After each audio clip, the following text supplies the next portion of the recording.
the trees weep ash, the air stands still. 1,000 whispers carve the hill.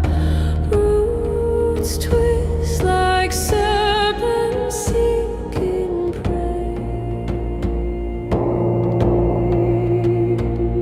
The sky cracks open, its shadow falls. The mountain shivers, the forest calls. The earth groans deep where spirits lay.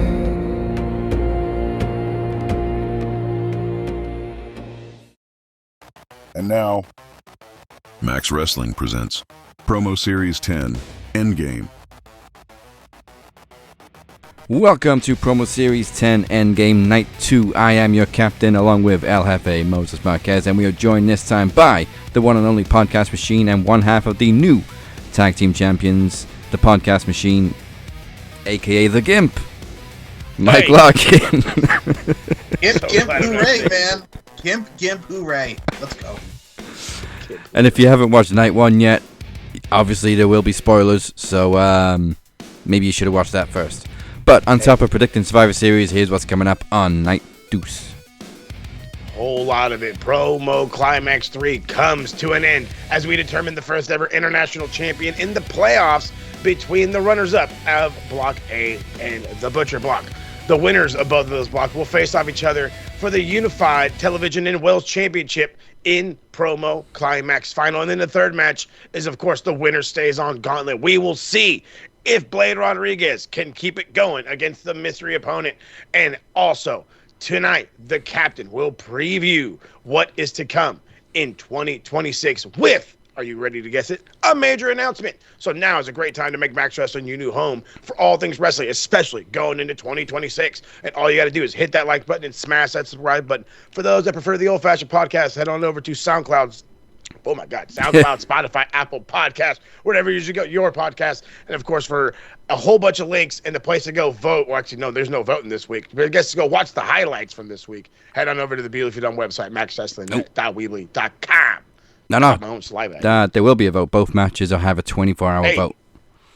There you go. And also, it keeps happening.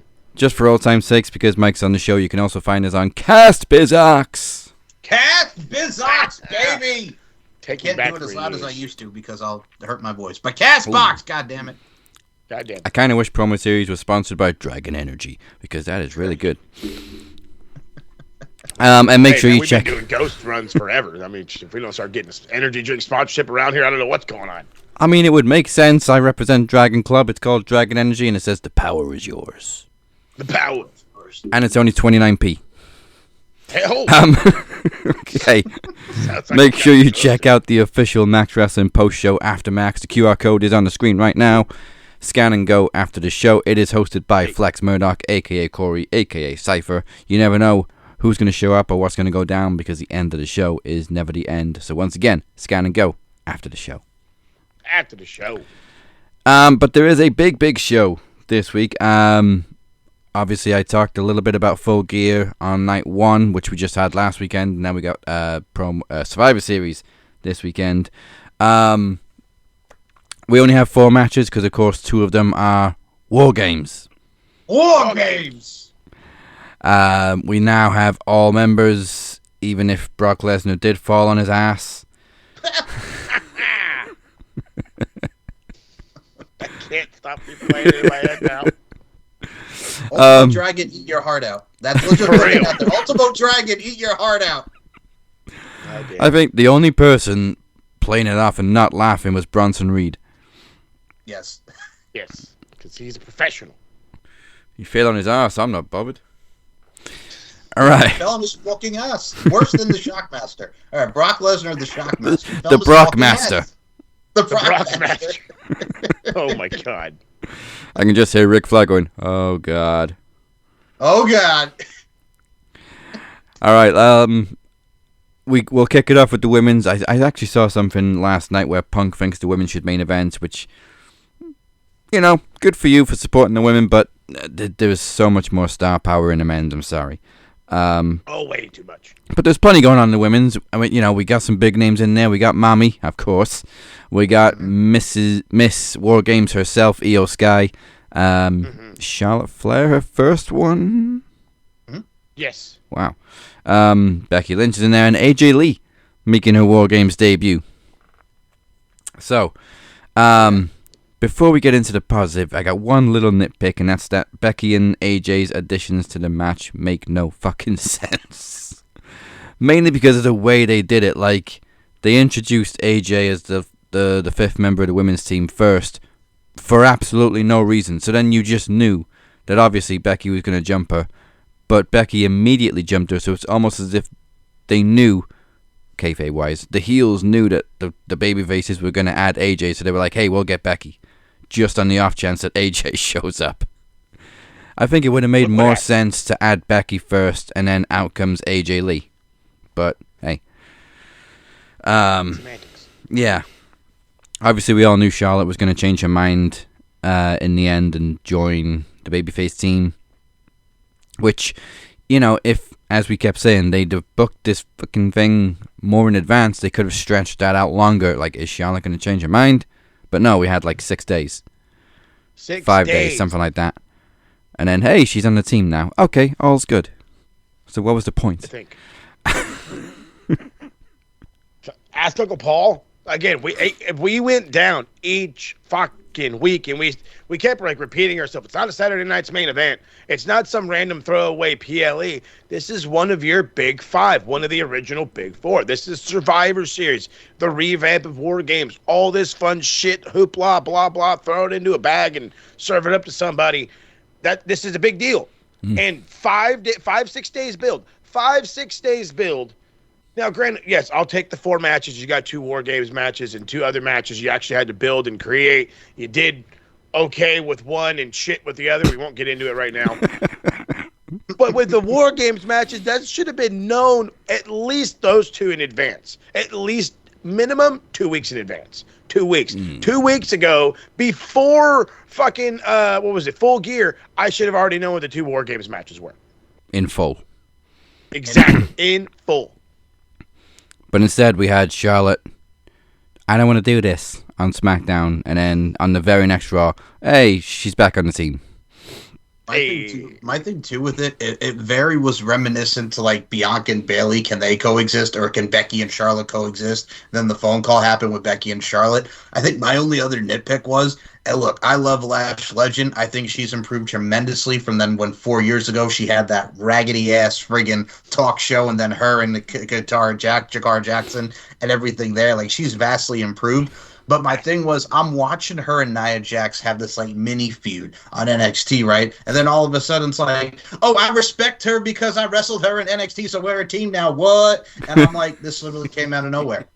Like, and I have no problem with it because I like Lash Legend, but I'm like, literally, these guys were feuding and having matches against each other in NXT, and she never got her win back. Now it's like, girl, you my friend, what? And I'm like, yeah, all right, fine, sure. Lash is a weird one too. Like, I like her as well from what I've seen of her. But that's another one that they could have built for longer. We could have seen a lot more of Nia and Lash as a team, whereas now they've been on the main roster together for what, 3 weeks? And it's as if Nia's just pulled somebody in off the street. Yeah, we're just homies. Yep. But I mean, props to Becky for trying to big up Lash Legend. Just tried. And also Nia, she tried to break my face, but it's unbreakable. It's unbreakable. Are you sure about that? Because it splattered everywhere. We saw it. I mean, I don't need to wear a mask. You see some people after they break their nose, and like years later you're like, oh yeah, they've definitely had a broken nose, but you can't tell with Becky or Cena actually. Yeah. Right. Very good doctors. Big nose, though. All right, so for predictions, here's the thing. I think the babyface is a safe bet for the women's. There's a lot more star power on there. Yeah. they seem to be much more of a cohesive unit. I don't see anybody turning on the babyface team for the women, whereas the heels are kind of the Kabuki Warriors. Then you got another team. Then you got Becky, who doesn't really get along with anybody. So they're kind of a ragtag team. So I'm definitely going with Team Mommy. Yeah, I think it's you hit the nail on the head. Too much star power. I mean, it's Charlotte, it's Alexa Bliss, Io Sky, Rhea Ripley, and then of course AJ Lee. I'm actually curious on how long AJ is going to be in this. Is she going to be one of the more I don't want to say prominent. Yeah, how early does she get in? How much time does she spend in the ring? Or is she like, I got in here last because I don't want no part of this nonsense, but I'm here because I'm getting paid? I bet she'll do more than Mercedes did, though. I guarantee it. That's it. No, we're not one spot in it. AJ Lee, the one thing she won't do is one spot and done. Thank God for it.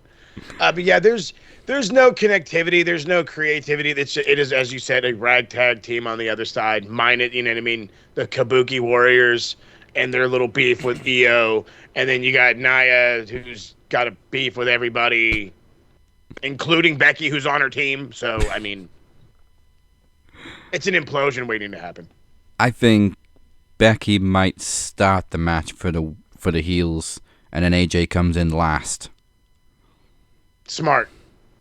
And then, Smart. Becky can spend the whole match sort of looking over her shoulder, wondering when AJ's going to come for her. I like that. That's good. Building to the suspense, because you know that's going to be the one match we're going to branch off into. Yeah. Because them again. Well, yeah, they didn't do it singles. They just did the tag. Yeah, do we know who has the advantage in the women's? No, they just announced the women. We don't know okay. So I guess it's going to be a coin toss backstage or something. Old school, baby. Old school. All right, I'm going to pull a Steve. Mike Larkin, what say you? Thank you, Desi. So there's a lot of tag teams in here, too. Like, the Kabuki Warriors, you got Nia and Lash on their team, then you got Charlotte and Alexa, and you got Rhea and Io, and then here's AJ over here. I think the Becky Lynch feud's going to continue. I think the best thing that they're going to probably go to, because we never really got that resolved ever since Rhea broke her nose, and she's got the face guard on and the nose mask and everything. I think in this particular scenario, I like you guys. I have to go with Team Mommy, because then that builds toward Rhea and Io going against the Kabuki Warriors, and I think we have more tag teams in the mix to do possibly a fatal four-way or something, but everybody has some sorts of beef. Nia does, Becky does, like you guys mentioned, but I think safe bet, like y'all said, I gotta go Team Rhea on this one, and then that continues the feud onward and upward for all of them. So Team Mommy. Yeah, and then I want to see Rio win the tag team titles. Rio, yes. Like we said a couple weeks ago, though, it's funny how it's the second year in a row that Rhea's got to wear a face mask in War Games. War Games, yeah. She's probably going to be in it again next year, and she'll just wear the mask even if she doesn't break her nose, because it's becoming tradition. Did you see those dickheads telling her that she looked like the Penguin from Batman friggin' Returns? And there, goodness gracious, y'all comparing her to Danny DeVito with that damn mask. I like to see you say it to her face. I know! People are friggin' ragging on her. Dickheads? I mean, I don't know. It maybe to me, because even Daz is lost. Is all holy fuck. But the face mask is not anything new. No, it's like nothing, the Undertaker. Yeah, Taker had one. That was cool. Well, you got to think about it.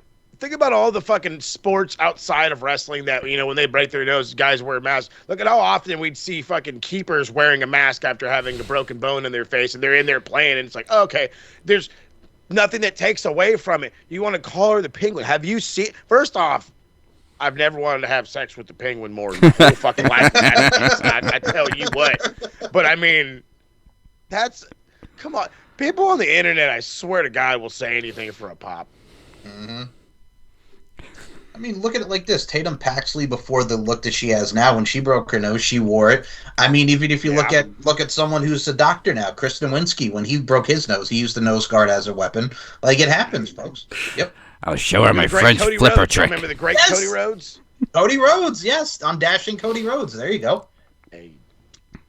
It works. Terrible. All right, we also had 2 singles matches, both title matches. I'm assuming this is the one you mean has been booked better. the IC title. John Cena's final PLE.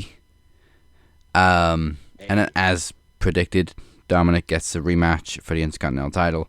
And I'll just go right at the gate because I predicted this weeks ago that Dirty Dom gets it back.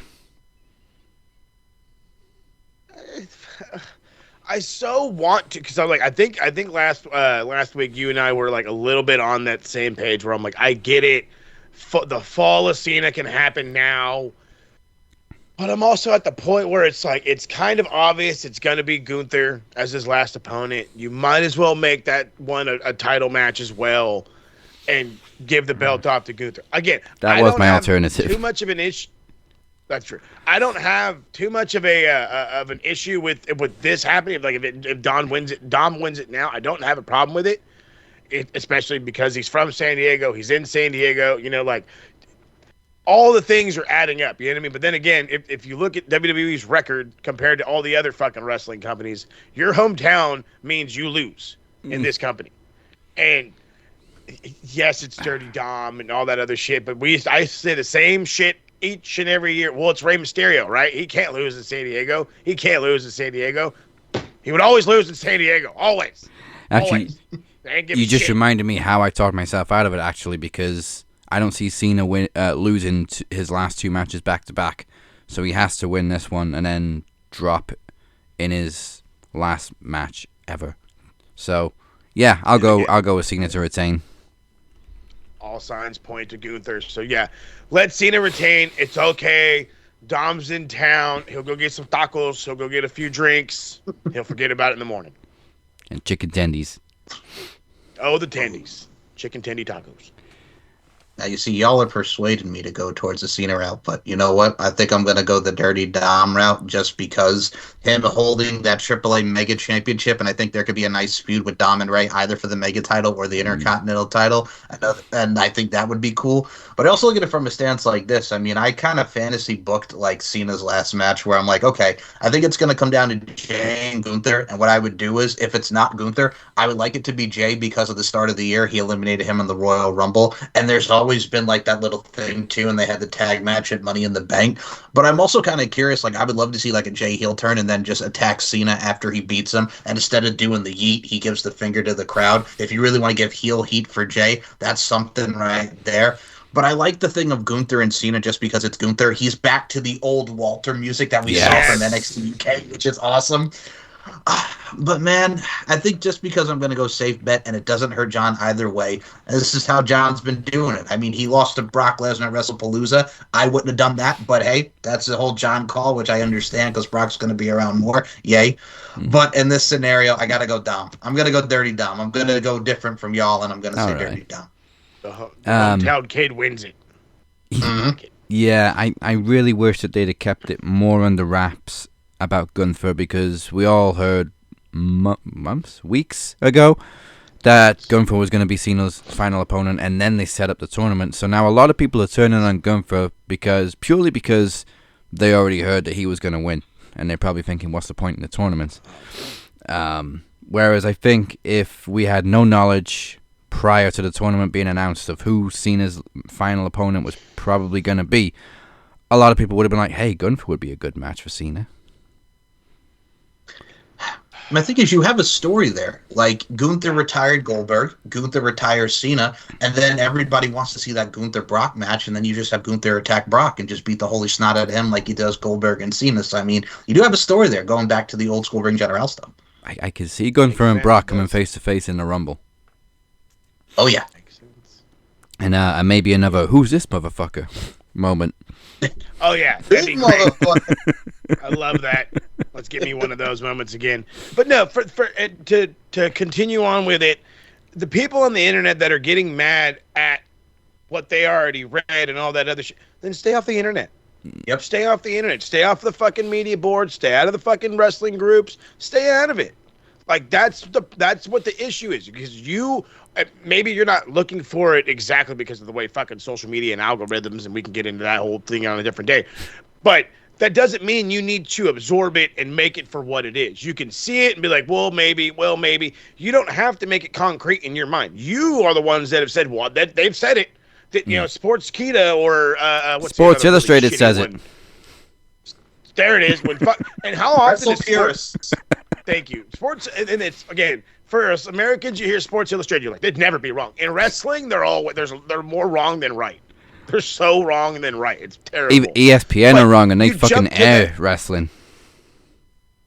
Oh God, see that, and then that's another one that's embarrassing. Is all holy hell, you're the fucking all leader in sports, and you couldn't even cover old wrestling well. The funniest let alone thing any is fucking when thing new. we have a pay-per-view on ESPN, and then ESPN and go, "Hey, it was shit." Publicly, hey, it sucked. Publicly. I mean, in I guess in hindsight, they do the same thing to the NFL Yeah, and the NBA and the MLB. MLB, when the game sucked, they call it out. this is where the lines blur between sports and sports entertainment, because obviously you can't. NFL and everything like that doesn't come in as a scripted show, whereas wrestling, they're kind of booking it to be this entertaining show, and if you're airing it and then you're going out and saying our show sucked, don't watch it. You're belittling your own at that point. Yeah. All right, let's move on to the women's, and we'll go to Mike first for this one. Stephanie Vaquer defending against Nikki Bella.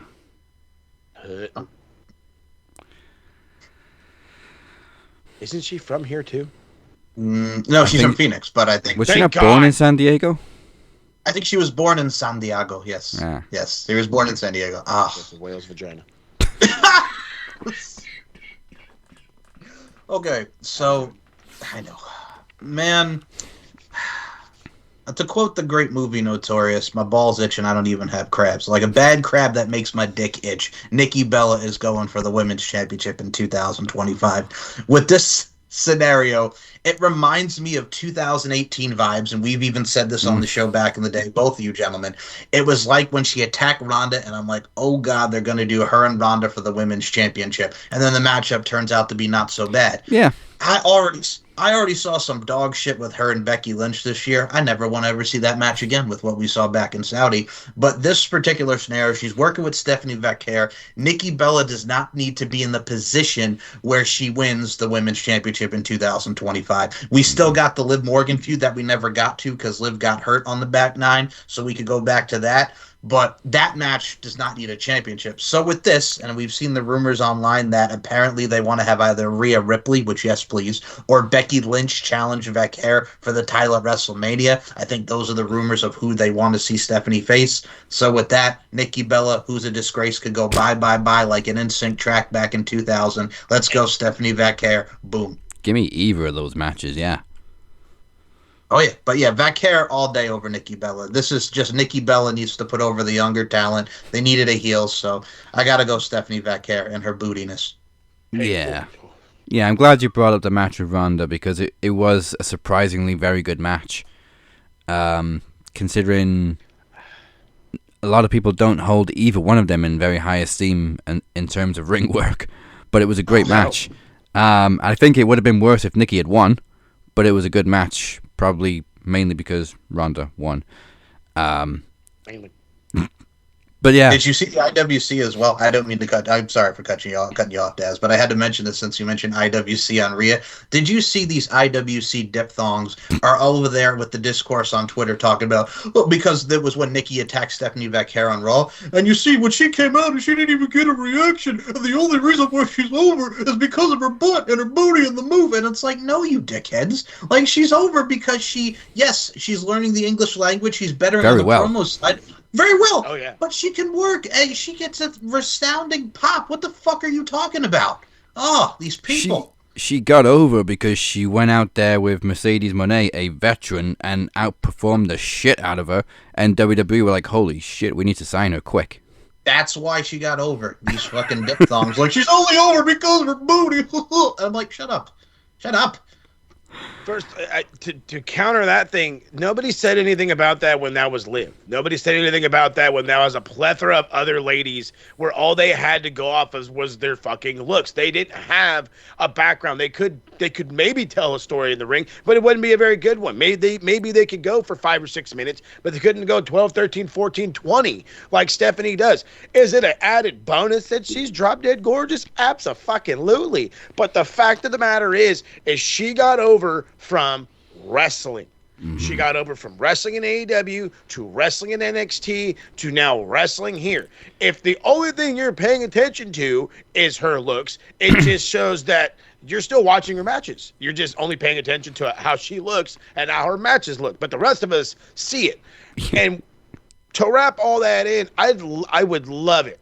I would love it. Again, we talked about the ultimate veteran. Oh, God, the air quotes aren't even enough for it. Thank you, Mike.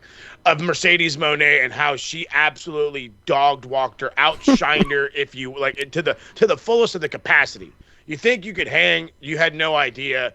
And even Stephanie was this outsider. All it was hush tones and fucking highlights from everywhere else. She goes in and shows up and shows out. I can see her carrying this match with Nikki. I can 100% see it. I can see her get something good out of it. But it doesn't mean she's going to fucking win. It doesn't mean we're going to do anything more with Nikki Bella. She's here for the same, I was going to say for the same reason for the same reason Dom's here, because it's San Diego. No, that's the only reason why she's here, is because somebody remembered, oh, hey, you remember that one episode on the E of Total Divas when she was like, I have this fucking beach house? Well, somebody told that nerd she still has it, so now they're throwing a party at that beach house, and that's the only reason she's a part of Survivor Series. There you go. You're welcome. To counteract his point as well, and I'll even do some of that you've met Dazzy in the UK with TNA. Look at 14 years ago when Velvet Sky, the Beautiful People, Madison Rae did that move, so did Velvet Sky. Pictures right up there on the wall. Yes! So the thing, too, reason why I bring up Velvet Sky, was Velvet Sky a great professional? No. But during that time period when she won the Knockouts title and she beat Gail Kim, the story was she was getting better. And yes, the Beautiful People were drop dead gorgeous, but she tried. She was over with the crowd, and you could tell she was trying. And then once she won the title, everybody popped. So look at Velvet Sky and look at how we can compare that 14 years ago to what we have now. Yeah, and the last thing I'll say about Stephanie is, if people are saying she's only over because of her looks, let me just say this. She got over in NXT, where every single female on the roster is drop dead gorgeous. So it's got nothing to do with looks. Fuck, each and every week when Beer asks in the group, he's like, who's watching the show with me? I'm like, brother, I better watch it alone. And also, if I showed her versus Mercedes to a complete outsider who had no knowledge of wrestling, I guarantee you they'd go, so Stephanie's the veteran, right? Mm-hmm. No, it's supposed to be the other one. No, it's supposed to be the other one. Huh. Yep. Isn't that crazy? That's how good she is, and that's why WWE immediately signed her. Before AEW even put a fucking offer on the table. Yep. They sat on her like, nobody's going to look at this fucking Academy kid. Wrong. Gone. If WWE bum rushed to hire somebody after one appearance in AEW, you know they're good. Yeah, and a bunch of highlights. Yeah. I mean, yeah, she'd done a bunch of stuff in Mexico as well, which is why she was defending that title against Mercedes, but hey-ho. All right, for the men's... Wow. It's a plethora of big names, and whether you like him or not, Logan Paul's included in that. CM Punk, Cody Rhodes, The Usos, and Roman Reigns versus The Vision, Logan Paul, Drew McIntyre, and Brock Lesnar.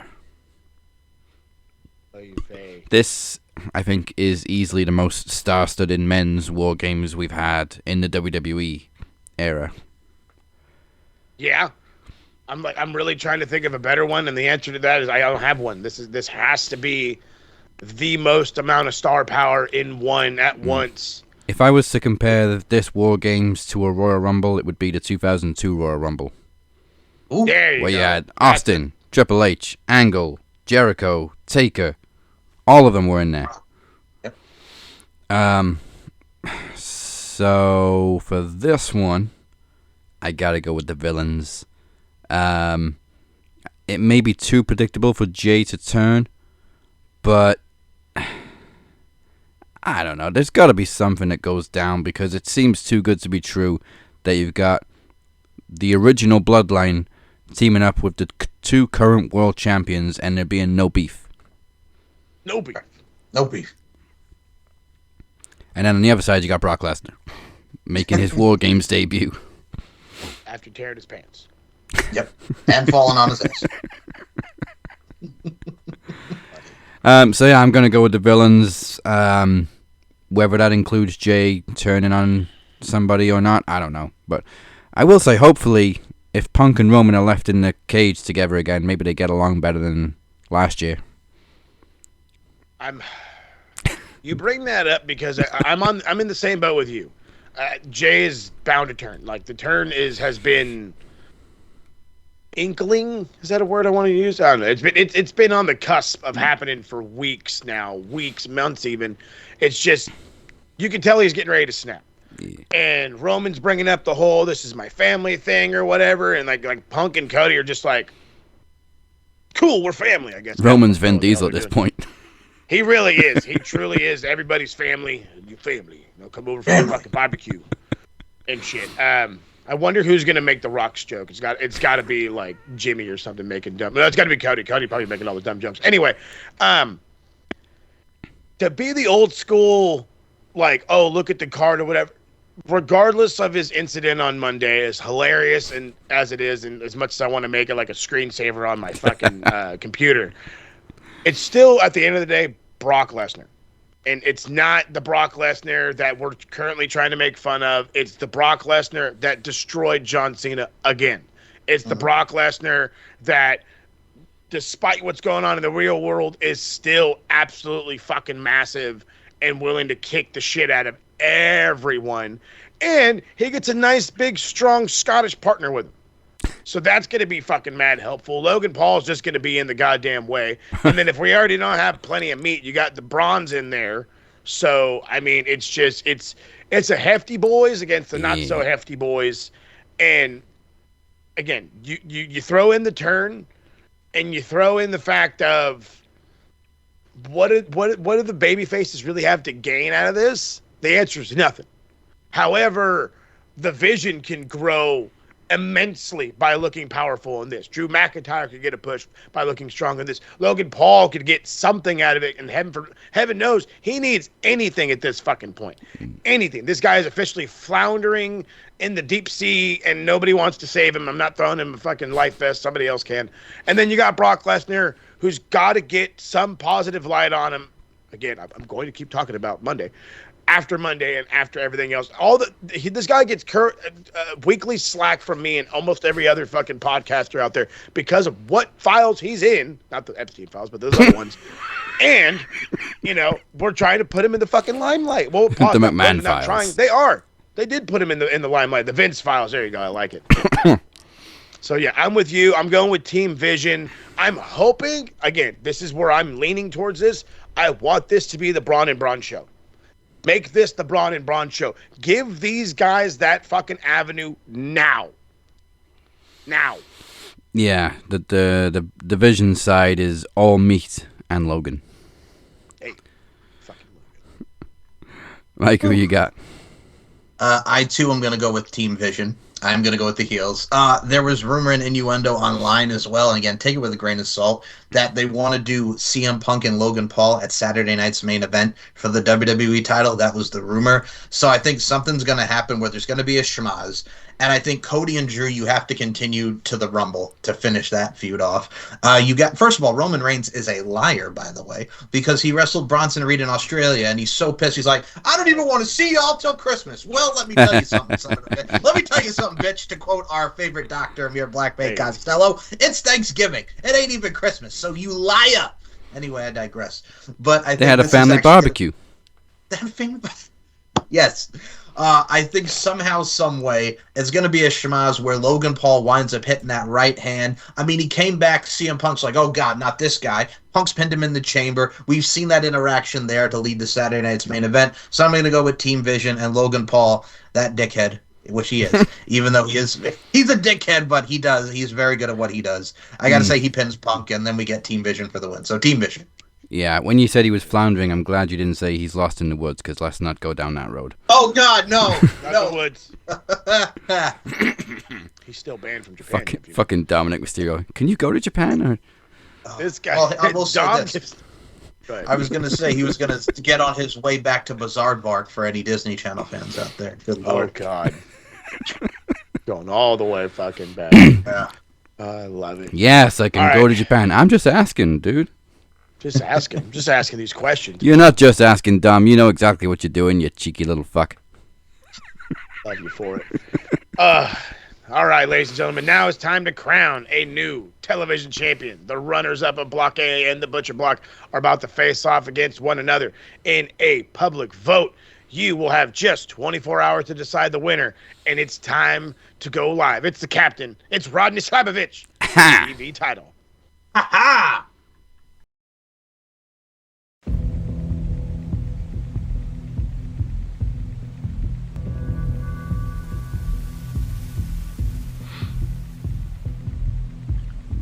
Rodney Slabbovitch.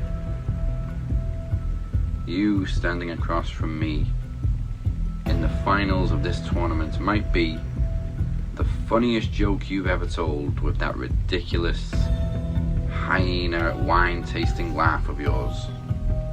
And trust me, I've heard it echo through enough empty rooms to last a lifetime. But what isn't funny is what this match means. See, this is my chance to rewrite the worst time of my life.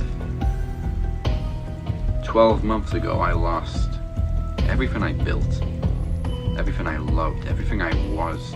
It all slipped through my fingers. Marriage, gone. Home, gone. The television championship, the only thing that grounded me when my world collapsed, gone. Now, once I was in a better headspace and a new chapter in my life began, I tried to reclaim it earlier this year, but Cypher kept ducking me like I was some rookie looking for a handout. So, I took matters into my own hands. I won the dual championship from his boy, Chris, and I built this tournament from scratch. 11 other competitors standing between me and the chance to finally take back what I lost. But you see, I didn't stack the deck in my favor, I stacked it against myself. I gave myself and everybody else an 8.3 chance of winning the whole tournament, to prove that I deserve it. Because that's what a real champion does. That's what a leader does. That's what a veteran does. Which brings me to you, Rodney. To quote the late Butcher, you shouldn't be here.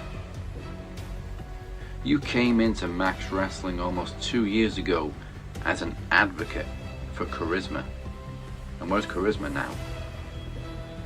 Because now, in the finals of my tournament, you don't get to be a cartoon. You don't get to be a parody. You don't get to laugh your way out of this.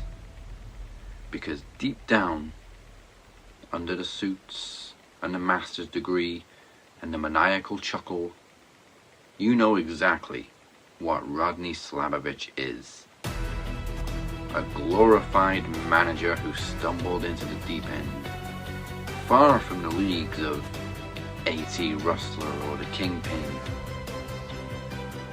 And unfortunately for you, Rodney, I am the shark who never forgot the taste of blood.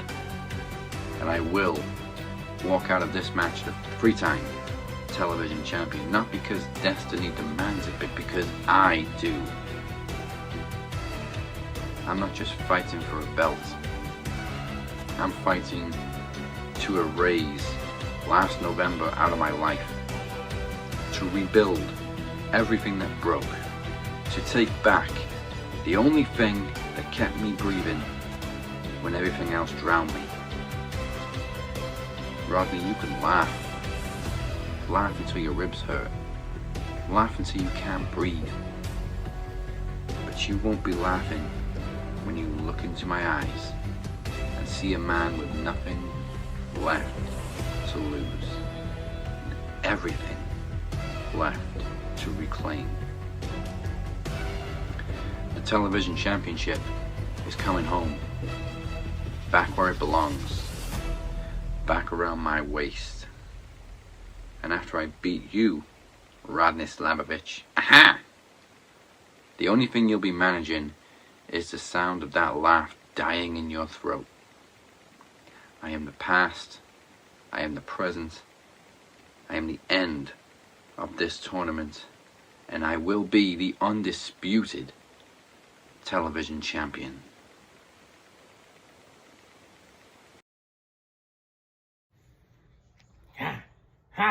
Goddamn. Baby, how does something like this happen? Jesus Christ, baby. Let me get my hat on. Hello. Hi. Yes. Jesus, my fucking hair. My name is Professor Rodney Slabbovitch, because educationally speaking, that's exactly what I'll do. Yeah, that's a good greeting there, baby. Yeah, listen here. So I apologize for appearing like this. It's just that Rodney thought that school was out for the summer. But I just got a very scary and unfortunate call, baby.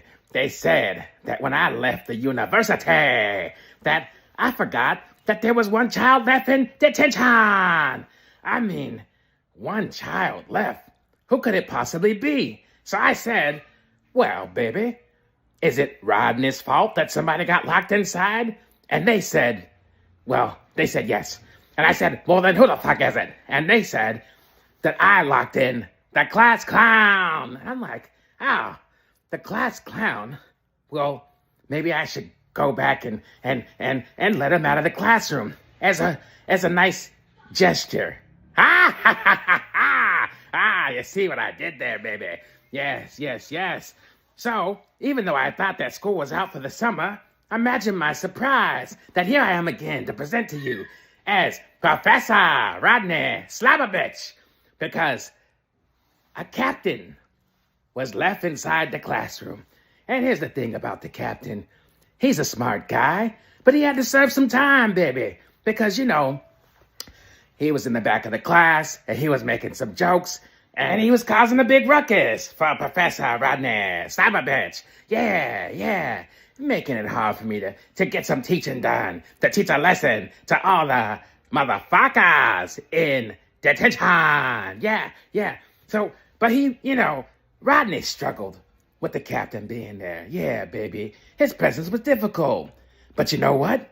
You guys like him. Yeah, you like him so much that you kept voting for him to go further and further and further in the promo Climax. Yeah.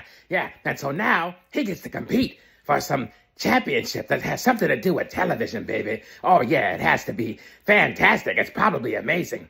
But the other thing is that he has to compete against me, Professor Rodney Slabbovitch. And I'm here to tell you that the captain, Daddy Lee, he's amazing, baby. He's good looking. He has a great accent. I like a lot of things about him. But there's one thing that he's not. And that is Professor Rodney Slabbovitch. I mean, let's be honest, baby. When it comes to being entertaining, that's what Rodney does. I mean, can you think of anybody that deserves it? Oh, hang on, let me fix my... Sorry, I wasn't prepared for this, to make a speech. But I want to thank Jesus, and I want to thank not all 7 dwarves, just dwarves 1 3, and 4. Nobody else. When it comes to being entertaining, who's more entertaining than Rodney Slabbovitch? I would say nobody. And I got nothing against Dazzy Lee. But the real question is, who do you want to continue to see every week, baby? Who do you want to put in charge of putting a smile on your face, baby? Who do you know can tickle your brain the way that Rodney Slabbovitch does? I mean, after all, I am a professor. And so I think you got to put me in charge of your entertainment. And let's be honest, who's defeated me so far? I don't know. And I don't know if I won. And I don't know how I won. But somehow, here I am, going against one of the greatest promo cutters of all time. Yeah. And you know what? They believe that old Rodney doesn't stand a chance against the captain. And I believe that I don't stand a chance against the captain. And I'm okay with that. But I want you to get out there and prove them wrong. And prove me wrong. And show them that you care about entertainment. Yeah. And the captain, he can go back to his ship. And he can go to his first mate, which is Moses Marquez. Yeah, they're mates, yes. The captain and Moses are in a relationship. Yes, I wish them well. I hope that they're doing great together and having fun, standing around, jacking each other off and shit like that. Rodney doesn't have time for such things. What I have time for is to show up on a weekly basis. Yes, that's right. And be a fighting champion. And I will face anybody who comes. Not the way that the captain and Moses Marquez come for each other. I just mean anybody who shows up to do a promo. I'll face anybody, and I'll make it entertaining week after week, just like I've done in this promo Climax, baby. So this isn't really me versus Dazzy Lee, because let's be honest, I'm not as good as Dazzy Lee, baby. But you know what? I can fucking entertain, baby. So I say that you people out there, vote Professor Rodney Slabbovitch to be president of Max Wrestling, baby. Yeah, I'm going to be the president of Max Wrestling. That's what this is about, right? And I'll be on TV every week. Make it happen, people. And listen, Captain, I'm on my way to open the door. But motherfucker, next time I say that school's out for the summer, get your ass out the classroom. All right, thank you, bitches. I'll see you soon. I'm going to be president. Yes, baby. Oh, yeah. The end is here.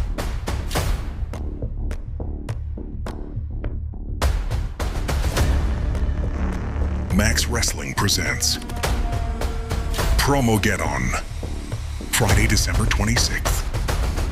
Go to maxwrestlingnet.weebly.com/promogeddon.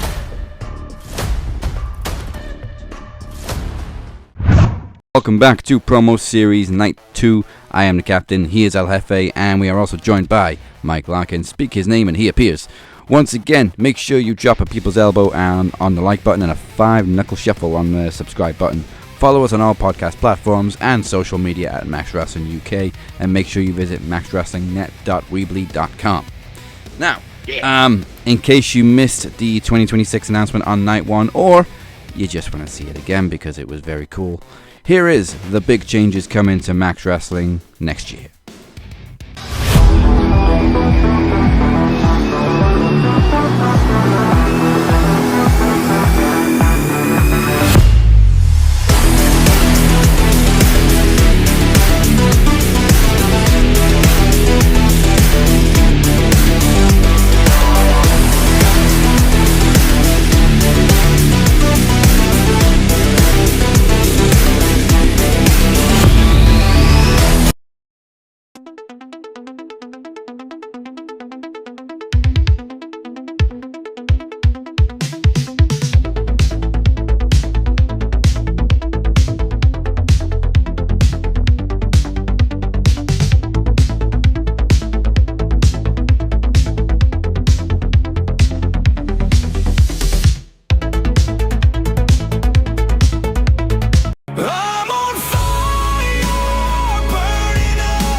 a brand new era is about to begin in Max Wrestling, including a brand new logo for the first time in 4 years.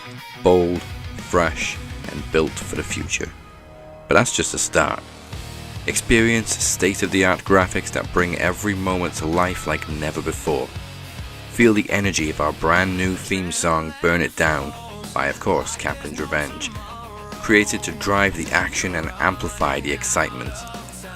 And for the champions of our world, stunning new championship designs that redefine what it means to hold the gold. This is the makeover you've been waiting for.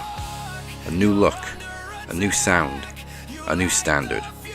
Immerse yourself in the next chapter of the Max Wrestling Podcast, and it all starts in 2026.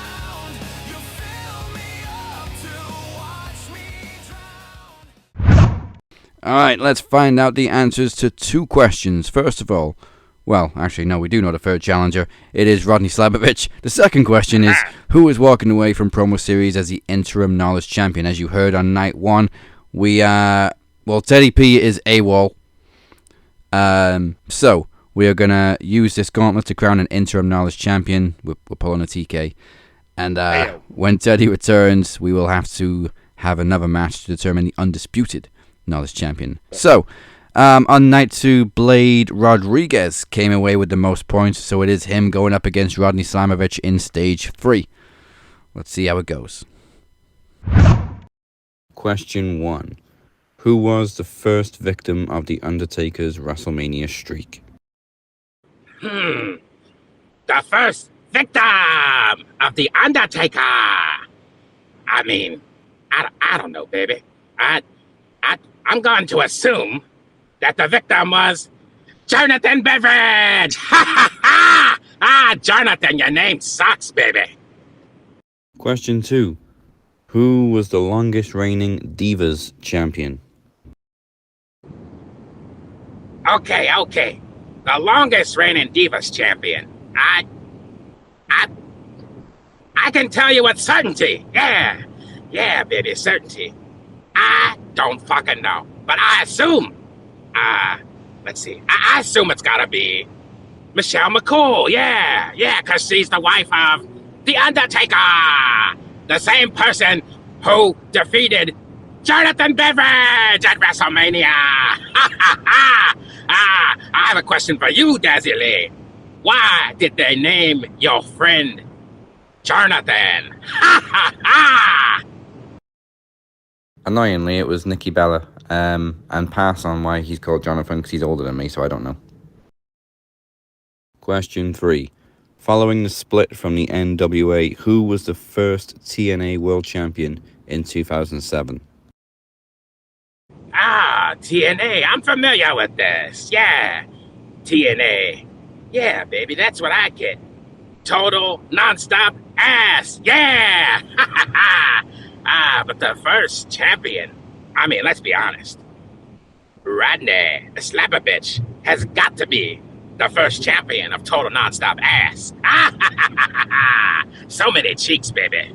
But, okay, TNA. Well, I don't know that many people from TNA. I know AJ Styles. Yeah, he's phenomenal. But you know what?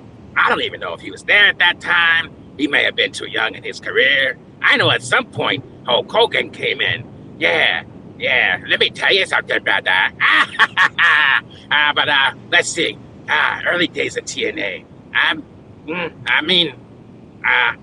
You know what? Yeah. Wasn't that company started by Slapnuts Jeff Jarrett? I don't even know if that's true, but I'm gonna assume that he has an ego so big, he probably made himself champion. Yeah, I'm going with Jeff Jarrett. He did make himself world champion 6 times, but it was Kurt Angle. Question 4. In New Japan Pro Wrestling, who is known as the Ace of the Universe? Okay, Kurt Angle, yeah. I didn't realize he was at TNA from the beginning. Oh, the more you know. You know, Dazzy Lee, they say you learn something new every day. And I don't think that's true. For example, I didn't learn shit yesterday. But now I know that Kurt Angle was the first champion of Total Nonstop Action. And we should have a champion versus champion match where he defends his Total Nonstop Action championship against Rodney Slabbovitch, where I defend my Total Nonstop Ass championship. But anyways, I digress, baby. The next question, who is the ace of New Japan Pro Wrestling? Yeah, okay, yeah, I love New Japan. Yeah, I loved Kenny Omega. Yeah, but I know that that's not the answer. I know who the ace is. He is he's been described as Japanese John Cena, baby. Yeah, and I believe his name is Hiroshima Tanahashania. Yeah, Tanahashanana.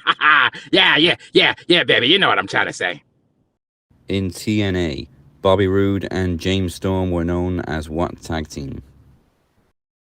Okay. Bobby. Wait, there's a storm coming, baby. Yeah, okay. Bobby Roode and James Storm. Yeah, I think they were known as Jonathan Beverage Money. Yeah, I'm going with Jonathan Beverage Money. Yeah, that's the name, right? Yeah, I got it. Great tag team, by the way. I used to think that Bobby Roode looked like a Wish version of Hunter Hearst Helmsley. Yeah, but I still kind of feel that way, baby. Question 6. Who made his AEW debut at Double or Nothing 2019? Okay, double or nothing, yeah. Okay, I'll tell you a little secret, Dazzly. Do you remember the Kingpin? Yeah, we all remember the Kingpin. We hope that he is resting in peace. What a sad situation. But I talked to the Kingpin before, because he and I were good friends, yeah. And I believe that he was at that event in 2019, if, in fact, this was the first Double or Nothing. And I remember that he said that the person who made their debut that night was Dean Ambrose. Yeah, Dean Ambrose. No, wait, hang on. I want to change my answer. Jonathan Moxley. Yeah, the second most famous Jonathan. Ha! And final question. Who is the youngest WWE Intercontinental Champion of all time? I literally have no idea. So since I'm gonna get this question wrong anyways, I might just take this time to do a little PSA. Ladies and gentlemen, there's real problems out there facing us today. And those problems are something that I like to call Corey Cypher, also known as Flex Murdoch. Yeah, baby. Yeah, he's a confusing guy, isn't he? Yeah. And I think somebody's got to talk to him. Yeah, tell him that he made a big mistake, didn't he, by kicking Travis the Walker Anderson out of the Brothers of Max Destruction. What a great group that was until Flex Murdoch ruined it. Yeah, why did he do that? Nobody knows. Maybe he does. And then he went and reformed, and he's got all these other people in it that I don't recognize, and I've never even seen them together. I think it's all fake, baby. Yeah, Flex Murdoch, if you happen to be listening to this, I think what you gotta do is be humble and go call up Travis Anderson. Remember? He was your brother. And invite him back to the group. That's the right thing to do. Yeah. Also, Randy Orton. Yeah, I'm just going to guess Randy Orton because I remember that he had championships, he was young, and I don't really fucking know. But I want to thank you, Dazzly, for giving me a chance to be here and show off my knowledge. Yeah, I'm willing to bet that I beat everybody, including Ted P. De Niro. Oh, what a great guy. CWO, I want to join you, please. All right, that's it. Gotta go. Bye, bitches. Jimmy Superfly Snuka. Nikki Bella in 2014. Kurt Angle. It was a King of the Mountain match. Hiroshi Tanahashi. They were Beer Money. Jon Moxley. The youngest is Jeff Hardy. And with a clean sweep, the interim Knowledge Championship goes to Blade Rodriguez, his second title in Max Wrestling. Up and comer the kid is. To be honest, I thought Rodney was going to be all jokes, but he did get 3. Even if he didn't exactly call Hiroshi Tanahashi by his full name. It was Hiroshima Tanahashi. It's Rodney. That's how Rodney does. That's how Rodney does.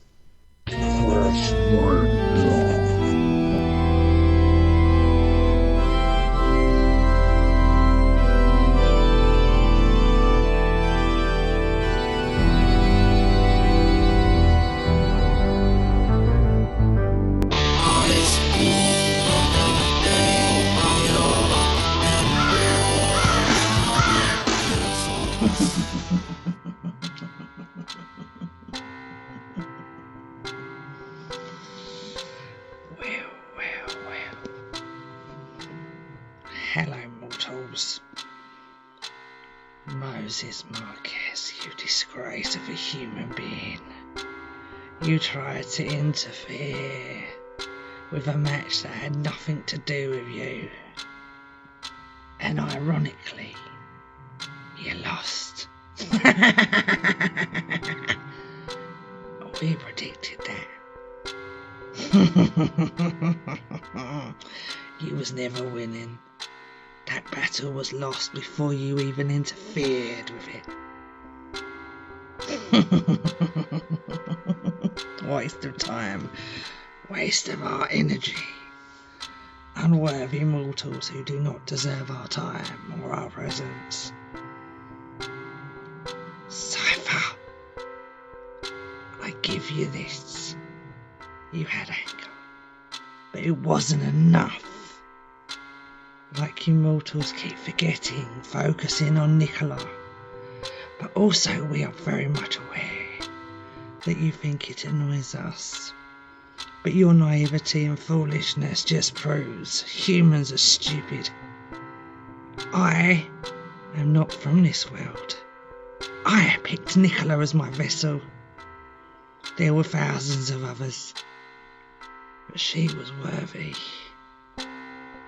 And she still is. So thinking Nicola is a weakness. Foolish, pathetic, disgusting humans. And then we get to beer. Now, my sweet. You need to remember something. The title's not been yours for a long time, precious. And the only reason you got the chance is because I'm world champ.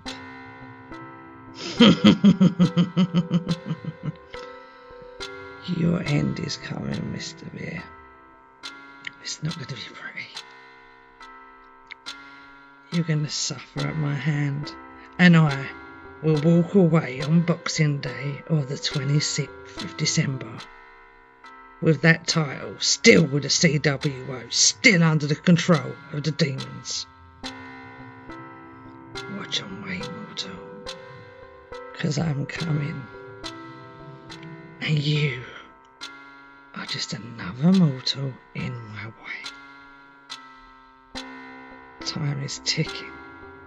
Tick tock, tick tock. Demons gonna get ya. Alright, well, thank you guys for joining us for Promo Series. We still have one match to go, but the next time we bring you a Max event is actually Friday, December 26th for the first ever Promo Get-In. Christmas falls on a Thursday this year, so we are going to hang out a couple days, but we're not going to leave you hanging. Absolutely not. And we have 2 matches signed for Promogeddon already. First of all, a number one, well, it was going to be a tag team title, but that's been pushed. So we're going to have a number 1 contendership between the team of Blade Rodriguez and Cypher, aka the Brothers of Max Destruction, and Robert Davis, and I don't know which gimmick he's going to use, but let's say Emir Blackbane Costello from the CWO. And also, we're certainly not hanging on for action, because the World Championship is on the line to close out the year. And as we found out on night 1, the Demoness will defend her title against Bea in an end of days match. I don't know what that means either. Yeah, same. Just as confused as the rest of us. But what you should not be confused about is the official theme song for Promogeddon is World's End by Captain's Revenge, taken from the latest album of the same name, available now on Spotify and everywhere you get your music. Check out Captain's Revenge now. Yeah, and the more you listen to it, I might actually get paid. Hey, what a concept.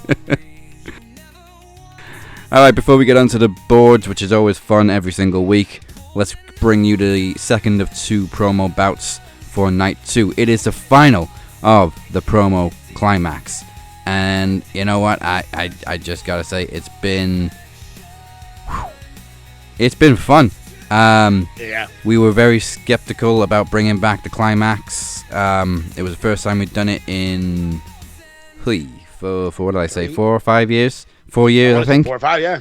But it's gone smooth. Everybody's brought their A game. It's been fun. Almost everybody has hung on all the way through. But thankfully, DC stepped in, and we've seen some great matches. So thank you, everybody that took part and voted in the promo climax. So it has all come down to this: the winner of the Butcher Block by, what did he beat us by? 4 points. Robert Davis taking on the winner of the A Block. That is Mr. Beer, or as Rodney Slabbovitch calls him, Jonathan Beveridge. Jonathan Beveridge. To crown the first ever Max International Champion, it is Crazy Eyes versus Beer. Jonathan Beer, get in!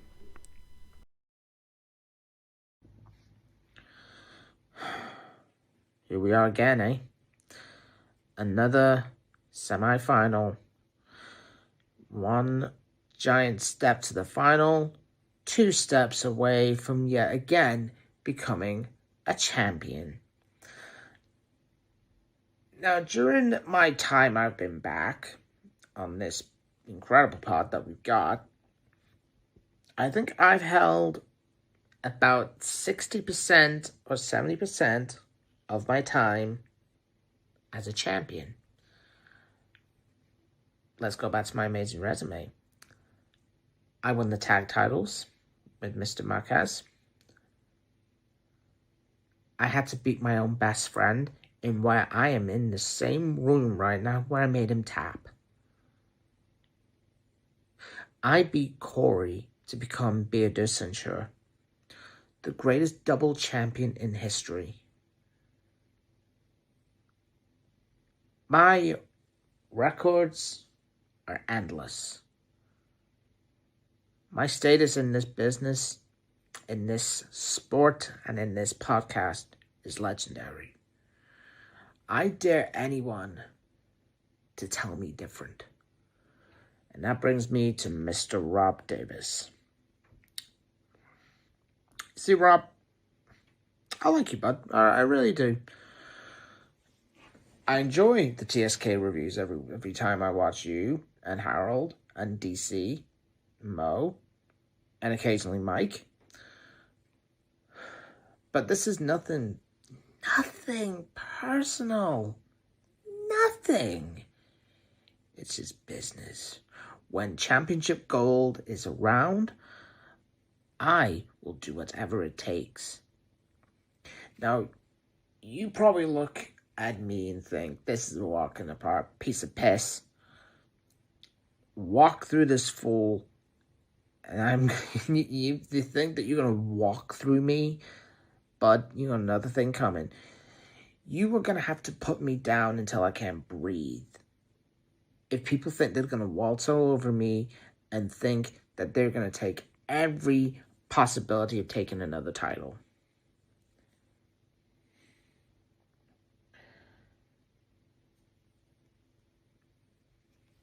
I've done, in my stint of my return, that most people have done for their entirety of their time on Max.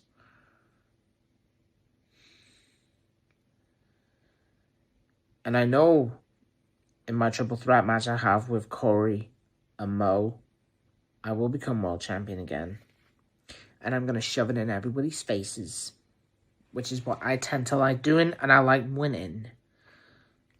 So, to quote Charlotte Flair, all I do is winning, and that's all I tend to do. Now, for the TSK to think that they are more dominant than the Dragon Club is seemingly somewhat laughable, very debatable. When myself, Daz, and Craig reunited the Dragon Club, we wanted to make a statement to knowing that we are the most dominant free bastards in this fucking space. Have you seen the Carolina Creepers running around? I haven't. Did the TSK want to take down the Carolina Creepers? No, they didn't. Because the Dragon Club did it. Because we made them our bitch. So, Rob, I don't know much about you, dude. I really don't, but I do respect your thoughts and your opinions on wrestling. You probably have more knowledge about wrestling more than I do. You probably know more in a day than I know in a decade. And I respect that. But gold matters. And that's all I don't care who I have to go through, even if I have to break every door in this house I'm in right now to get championships. Brother, you'll know I'll fucking do it. May the better man win. And that's me.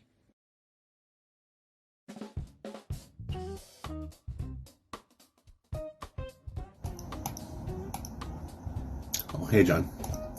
Let me talk to you real quick. You see, I've been watching you for a very long time now. You've got a couple title wins. You've done a lot for the brand. You've established yourself like you've got a presence here. Like you've got aura. Here's the truth that everyone is too polite to say out loud. You have the aura of a gray wall. Gray walls are not very interesting, and neither are you. You're a charisma vacuum so strong that NASA wants to study you. Every time you open your mouth, the room doesn't go silent from intimidation. It goes silent because everybody's waiting for you to say something interesting.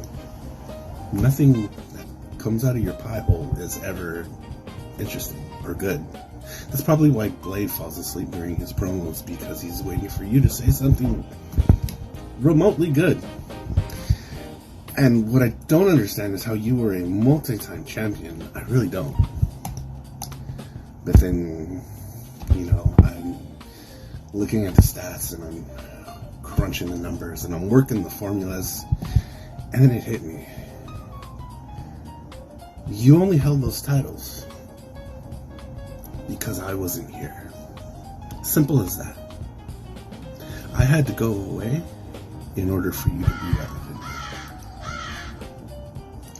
See, while you were out here pretending to be the man, I was gone and the whole division flatlined. No pulse, no spark, no life. The moment I came back, though, the heartbeat returned. Hear it? You hear it? Now that I'm stepping into something I haven't touched in a very, very long time, a title opportunity.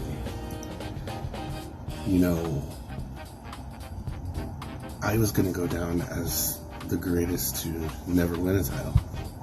And I have an opportunity to change that. You really think I'm about to let you, of all people, take this from me? Mm-mm. You see, here's what's going to happen, Jonathan. I'm coming in here with fire in my lungs, with purpose in my veins, and the weight of every night that I wasn't here driving me forward. And when it's over, when the smoke clears, when the dust settles, and you're wondering what went wrong, you'll finally understand what it's like to face somebody with presence, with aura, with purpose. Do you catch what I'm trying to tell you, John?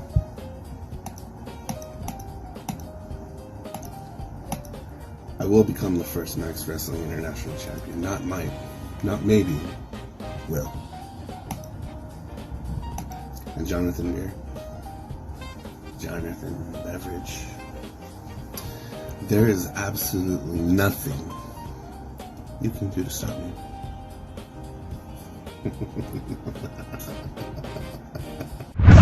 Once again, you have 24 hours only to vote to decide who is the first ever international champion. And remember, the rules of the international title, once it becomes a thing, is the champion can only defend against somebody from a different country.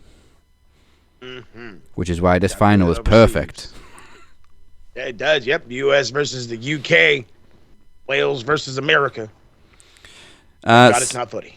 Oh, God, yeah. So, for one of the final times on an event in 2025, it is time to put some points on the bell-end board. There's a bunch coming. A bell-end? You're a bell-end, mate. Look, bell-end 1, bell-end 2, big veiny bell-end over here.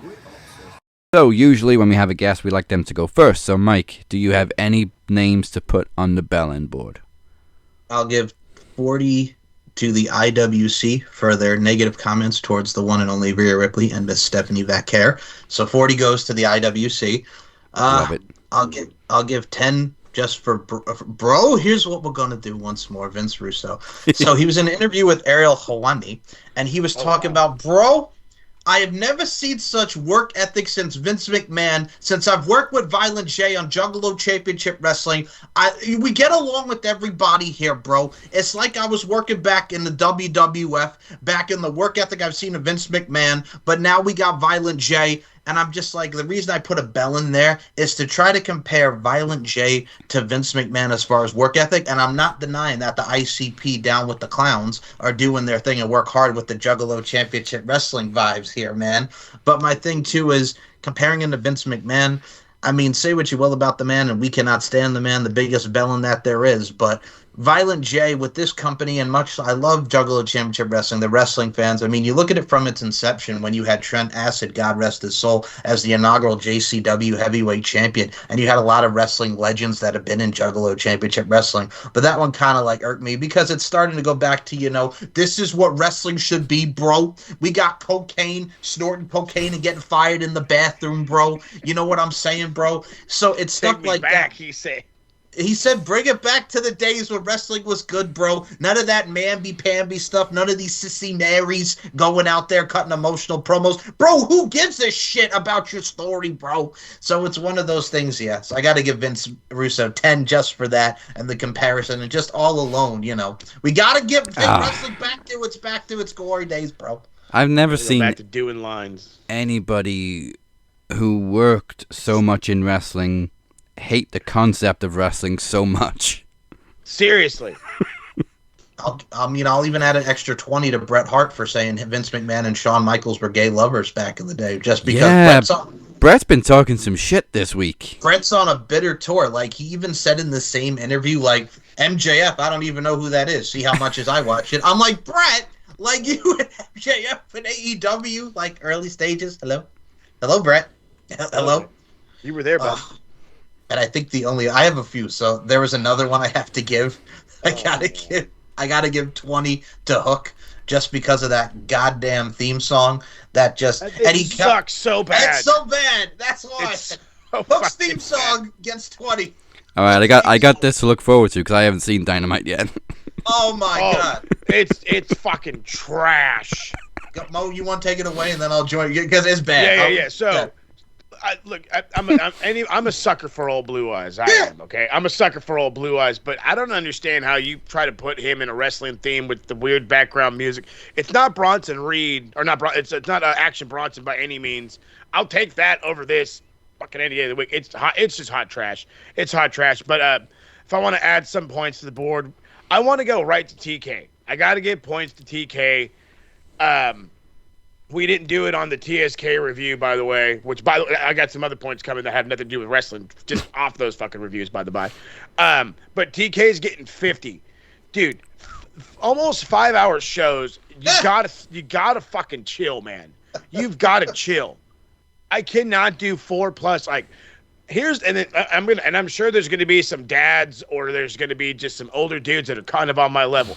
If I'm hanging out and I'm having a few, I might get a little drowsy. It's the end of the night, I might get a little too comfortable. By about the 3.5 hour mark, I'm already starting to kind of nod. And you're going to make me go an extra hour? Restructure and redefine how you need to be doing these shows. Don't get me wrong. I enjoyed the fuck out of the show. I had no problem going back the next day and rewatching the main event. That's fine. But I shouldn't have to fucking I shouldn't have to think, well, hey, it's Saturday nights, whatever, fucking World's End or whatever. I better take a nap.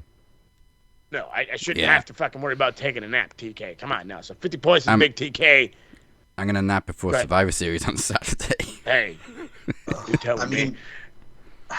To counteract your point real quickly, and I'm glad you brought that up, I've said this on shows with you guys, and I've said it on Deep Into the Heart of Wrestling and all the shows. He books these shows like it's a Wrestle Kingdom. He'll do 4 on the main show, and then he'll do X amount on the main show from the Tailgate Brawl that it's now called. Fucking Tailgate Brawl. But what the fuck? So did that, and I'm just like... Every time I hear Tailgate Brawl, I think it's a match stipulation. Yeah, me too. Yeah, same. Wait, didn't... Oh, wait, no, it's the pre-show. Okay. You also have to understand, like, with YouTube-wise, like, because he does the press conference afterward, the media scrum, and I'm like, then you have these people go to the AEW YouTube channel, and you see him complain in the comments. It's like, bro, we're waiting here 30 minutes for you to just fucking talk to all these people, and it's like, get your shit together, because with WWE, you can say what you want about their press conferences and the shows now that they're doing, the post-shows, but they get right into the mix. Tony, we gotta wait, because he's got to get whatever he's got with these drinkages right here and his friggin' ham. Coffee. Coffee that's not coffee, as Corey said. But that's the thing too. And then he's just waiting there, and then he's just sitting in his chair like this. Yeah, just like that. And it's just like, my God. I really wish WWE carried on doing the press conferences, because they were always they looked professional. I'm not saying AEW's didn't, but they dragged out a little bit. And the difference being with WWE's press conferences, they didn't have Triple H sat next to everybody with a cup of coffee like TK does. TK does. I made the example with beer, with good old Jonathan Beveridge. I said he does this. Like, do you see who that is? I compared it to when he hugged Claudio Castagnoli when Claudio came to AEW and he like dove at him. I said to John, and I'll say it to you guys, I said the way he views Claudio Castagnoli is like, man, this is this big signing. He's going to be such an asset to our company. The way he views Claudio Castagnoli goes a little like this, and I'll actually take it out for this. Oh, the Inhaler. The Inhaler. Here's how he views Claudio Castagnoli. Oh my God, that's the guy who I saw wrestle with Chris Hero as the Kings of Wrestling, winning the Ring of Honor Tag Team Championships for Rhett Titus and Kenny King. Oh my God. That's how he views Claudio Castagnoli. He doesn't view him as like this asset to his company. He's like, the Kings of Wrestling, the Kings of Wrestling. He marks out. That's how he does. Marks the fuck out. I am with the WWE press conferences too. I also miss seeing CM Punk get a box of donuts. Box of donuts. Tell me you're old by not telling me you're old. I just want to fucking eat my donuts and leave me alone. That's how you know you're old. Somebody asked him about it, like, what's your diet and stuff, and he's like, look, I work out for these matches. This is my reward. Yep. Again, that's the old man mentality. I'm doing what I have to do. Now leave me alone. I don't discriminate against donuts. I don't. That's fine. That one still has me rolling. Now I want to get Krispy Kreme. Make sure the light's on. Goodness gracious. Go ahead. I'm sorry. Okay. And to anybody in the UK, get the chocolate cronuts from Lidl. Ooh. I think they're like 49p. Okay. I still gotta get a sausage roll. Oh yes. Who we got for the bell end board? All right, let's take a look at Chris first. And there's one I'm glad he mentioned, because I meant to put this on the list last week and I completely forgot about it. The dude that used AI to make it look like AJ Lee was kissing him. Oh, Chris Horror. Yeah. Yeah. Dude. Yep. No. So wrong on so many levels. And the fact that she caught wind of it too, publicly called him out and was like, "This is wrong, please delete it." What are you doing? Yeah, Rob, Dan, and I went on a rant about this on Deep Into the Heart of Wrestling. Because, all right, we'll add that to it. Can I add also on to Chris Horror? Yeah. Besides giving him 30 points, I would also like to give another extra 20 points to the IWC. So here's a follow-up to the Chris Horror stuff. So besides that, there were these fans, right, that were outside whatever hotel they were. They filmed Punk and AJ going in, and Punk gave them a dirty look. And he was like, well, he gave us a dirty look. And then the person next to him was like, of course he gave you a dirty look, because they'll follow them to their fucking hotels. And then there was a second video after that where they were still outside the lobby of their hotel, and they're filming the DoorDash guy giving them their food in the lobby. This comes almost immediately after Punk literally also went on Instagram and was like, look, I'll sign stuff at like meet and greets and stuff, but don't camp outside airports, hotels, follow us around. It's just creepy. And it's not saying like the random one-offs. Oh, hey, I go to the grocery store. Holy shit, I saw Seth Rollins, or I went to Disney World. Oh my God, Can you sign this? Yeah. That's something random. That's random occurrence. That's totally different. When you are planning, well, I know they're going to get off at this airport at this fucking gate. That's fucking harassment. When I know what hotel they're going to be in, that's fucking harassment. Like, there's levels. Like, again, I get it, dude. I'd love to meet these guys and hang out with them and have a drink with them and the whole shebang. Let's be best buds type of shit. You know what I mean? I'd love that. But that's not what's going to happen. And by trying to force that by being like, well, I'm outside your door. Hey, I heard you got Chinese food. How was that cashew chicken? Fucking creepy, bro. Yeah. Fucking creepy. Was it Rhea Ripley that was in a video where a bunch of fans were getting her to sign stuff, and it was just one guy that was like repeatedly handing her more and more stuff to sign? Yep. One after the other? Yeah. Yep. And she was just too polite to go like, story. Dude. Fuck off. It reminds me of Matt Hardy told the story where he was out at dinner with Rebby and the kids, and the guy asked, like, can I have an autograph? And he goes, I'll tell you what, let me finish my meal, and then I'll sign the stuff for you. And then you know what the fan did? He waited. That stuff is fine. Like, you know what I'm saying? It's like with John Cena, with that dude Mo Dean in the UK. He's like, yo, man, you John Cena, man. And John is looking at him like, don't come into my personal space. Like, don't do that. Yeah, and then even with the guy with uberly respectful. Yeah, Cena was too respectful. Like, even when he was leaving, he was like, look, I asked you respectfully. I was very polite. And you insist on following me around the store. It's like the TikTok kid, and he's just like, can you do the you can't see me? He's like, can I have lunch with my friends? But then, like, just then you've got people running up to The Rock in traffic, going, "Oh, it's The Rock," and Rock's like, "Dude, you got to get back in your car." Yeah, he's like, "What are you doing?" Yeah, John Cena is one of the most. John Cena is one of the most respectful ones, because there was another video that surfaced with him and his girl, the new girl that he was with, the wife. He was like signing for people. He was like, "Look, I will sign your autographs, but let me let my wife get in the car first." That's fine. Acceptable. Most so polite. Cena has the most polite way in the world to say, "Go fuck yourself." Go fuck yourself. Yes, and I'm sure that's what he means by it, and it's fucking awesome. And that's one of the reasons I'd love to meet John Cena. Did you see the Undertaker tell the story about the Ultimate Warrior on his podcast? So the Undertaker was trying to be incognito in the airport, and Ultimate Warrior got arrested. So of course he has the face paint on, so he's very noticeable. And some kid goes up to the Ultimate Warrior, he goes, "Excuse me, Mr. Warrior, may I have your autograph?" He's like, "Scram, get out of here, kid!" And he's like, he's like, "Jim, you can't do that. There's a kid." Screw that kid. I'm not going to sign his autograph. But yeah, so he told the story of Ultimate Warrior being mean to a little kid. Scram, you little son of a bitch. Jesus. Get out of here. Okay. All right. Who else have I got? You got anybody else before I get non-wrestling?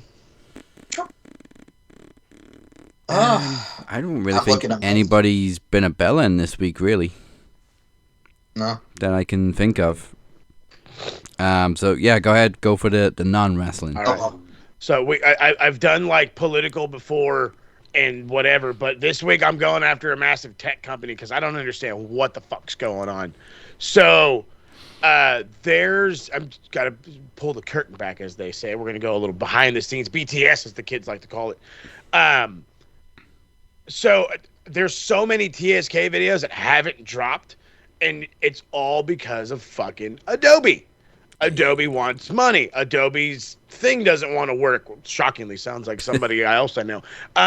All these other fucking things.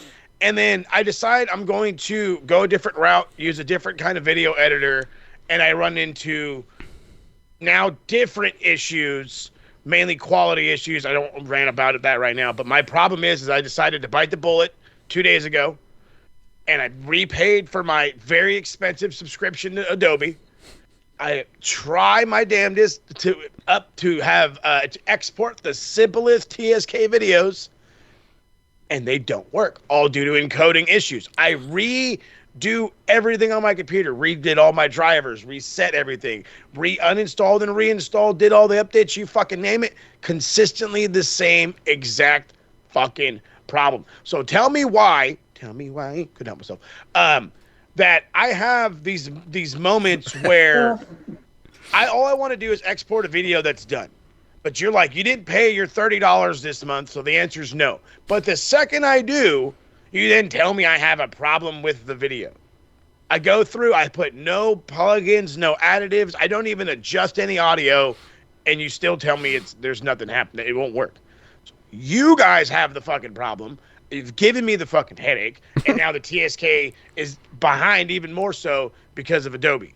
So as random as it is, because it is November, and I've had nothing but fucking issues with them, and today is the day that we let it all go. 300 points to Adobe. I need something better. I use Windows Movie Maker, which doesn't come included with Windows anymore. You have to download it. No, I know, and I figured that out the hard way. So now I'm working with that, trying to see how easy this is going to be. All right, I do have one actually that caught my attention on X yesterday. First of all, the handle may tell you everything you need to know. Roman Mox Fan 2010. Hey, that might tell me everything. So obviously Raw ended in the middle of a big ass brawl this past week, and Amanda said, "Dear Netflix," tagged, "if WWE doesn't have a time limit on their show," all caps, "why do y'all cut it off?" So first of all, is 2010 the year you started watching? Because ending a show mid-brawl has been going on for decades. WCW used to do it almost weekly. Sting would drop down, and as soon as he hit the ring, bam, show's over. We're running out of time. It's. See you guys next week. That's the thing. It's a TV trick to get you to come back. It's called a cliffhanger. It's not new. It's not Netflix. Before. It's not a Netflix thing. It's not a new thing. It's a wrestling thing. It's happened. Hell, it's a fucking entertainment thing. It happens. Look at all the soap operas and teen dramas. Like, you're gonna tell me that like you're watching Dawson's Creek and all of a sudden you're like, "Oh no, Joey slept with Pacey. How's Dawson gonna react?" That's the cliffhanger for next week. I'll add on to his. I'll add on to his Dawson's Creek really quickly because he's bringing me back. It's like Boy Meets World when who is Corey gonna choose, Topanga or Lauren? Does he go with Linda Cardellini in the Jacket in the Rain, or does he stay with Topanga? Like, come on, like that was one of the hottest things on that friggin' show. But anytime you've got a pay-per-view with a multi-man match, and this isn't the go-home show, but it's close enough. No, it was a go-home show. On the go-home show, there's going to be a brawl. They're all going to clash, and then it's going to end. It happens at almost every time you got a big-ass match coming up. So don't act like this is a new thing. It happened on NXT this week. Once Miles Bourne beat Trick Williams to qualify for Iron Survivor, here comes Dark State, and then here comes Javon, and all of them friggin' standing head-to-toe with Dark State, and then they cut. So I'm going to give you as many points as this has probably been going on. 40 points for 1 point per year that this has probably been a plot device used by wrestling. Right. Goodness gracious. I'm going to throw Road Dogg some points too, because SmackDown's ass. And for one thing that's really bugging me at the minute is The Miz and Carmelo Hayes. There was never any resolution. And it's like, they can't decide whether to continue the feud or if they've just completely forgotten about it. That part. So 20 points to Road Dogg, because I don't know why the fuck you're in the writer's room again. Yeah, who made that? Like the Uncle Paul. Keys away. Yeah. How'd you get in here? I still have my key. Oh, fuck. And he's not the head writer; he is the co-writer. So whoever the head writer is, can we get more of the head writer as opposed to our co-writer over here? I'm glad that you bring that up, because we would like Rob and I would go back and forth like, well, if TK's booking and Brian's right there next to him, who's proofreading this shit? And now I got the same question. If you're in there with everybody else, who's proofreading your shit? This is the same Road Dogg who years ago, and he even actually mentioned this in an interview with CVV. So they were talking about Kofi Mania and how we got to that in 2019. Road Dogg's like, I even got it wrong, because the person I wanted to pitch to win the title was Big E, and then the other writer was telling me, no, bro, it's Kofi. And he goes, I'll admit I made a mistake, because he wanted it to be Big E, not Kofi. I mean, both would have been good, but it was just Kofi's time. It was Kofi. It was Kofi's time. Seriously, stop letting him back in. Paul, your buddy's here again. Right? Oh, hell. With my baby tonight playing in the background. There you go. Oh. Road Dogg, Jesse James. I still have nightmares about the Hall of Fame ceremony, and then Jeff Jarrett acting like it's karaoke where everybody knows the lyrics and nobody knows the fucking lyrics. Nobody knows the fucking Nobody knew the lyrics. This guy. All right. Hopefully we got some more points for this one. It is time to put some points on the other board. It's the Bruv board. Bruv. Bruv. Bruv, bruv, brother, bruv, bruv, bruv, bruv, brother. For the Bruv board, let's say 20 points to AJ. Still getting those huge pops, even though she ain't been seen in months. And they want. And I'm excited to see what she can do in War Games. Yeah. Don't get hurt. Yeah, I was just thinking, because it was the Divas era, did we ever really see her in like a no DQ type of situation? Not to my knowledge, so. Yeah. So this should be fun. Yeah, but then again, wasn't she like an indie darling? Maybe she had some shit on the indies that she did? Yep. She did a cage match on the indies, I think, yeah. Oh, nice. Okay. Some violence don't hurt. Tony Storm, another 20 points, because she just loves to bleed, apparently, because the stipulation for the semi-final is going to be, what is it, a holiday hardcore death match. Death match. I'm like, for a semi-final tag, you, my lady, are mad. You've gone mad. She's just a treasure. She really is, though. She's the greatest Brit that's not a Brit. Yes.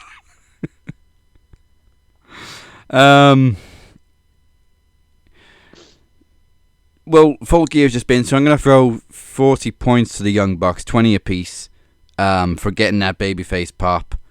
If they have indeed completely turned babyface, then cool. I'm not sure where it's going to go with Kenny, because obviously it seems like he's made up with Jungle Jack and Luchasaurus, but Kenny's still like, still don't trust you. Yeah, he's on the fence about it. I just was like, goddamn, these guys took 10 minutes to fucking decide to go face. They're like, well, should we just go to the back and count money? Why are you guys beating up Kenny? They threw away the money. But I feel like I'm $50,000 short. Why are you guys beating up Kenny? Like he just kept following Don. So we're gonna go get something to eat after this. Why are you guys beating up Kenny? And then they went to go fucking save Kenny. That's all they did. It's like it took so fucking long. Oh my God, they killed Kenny. You bastards. And they didn't react until they saw a dead body. Fucking jerks. But I love them. Yeah. That was just one of the many fun things I had to quickly talk about at Full Gear. Before we throw it around, I'm going to go 60 points to Penta, because that injury sucks, and we're probably not going to see him for like 6 months. Yeah, fuck. It will soon, dude. It will soon. 25 for Kevin Knight. What a damn match he had with fucking Pac last night on Dynamite. Absolutely outstanding. This cat can go somewhere. He can go somewhere if you let him, I promise you. There was a reason why he got a massive push in New Japan. You do not get a massive push in New Japan when you're not Japanese for a reason, okay? You get one if you're over, and trust me, he got over it with a quickness. So good on him for Kevin Knight. Since I wasn't here for Full Gear's review, 50 points because Swerve ate Swerve because he swole Swerve. Swerve and Swole. I can't even pronounce it anymore how fucking massive this guy is. I don't understand how he went from this little dude known as Kill Switch with a mask on to he's trying to embody Triple H when he was doing the bodybuilder contest against Scott Steiner. That's exactly what he's trying to emulate right now. How big can I fucking get? He looked fucking badass. He looked like gigantic. He looked like Triple H on the cover of Flex back in 2000. Yeah, dude. I'm telling you, he looked wide, brother. Wide. And I'm pretty sure girls did buy that magazine.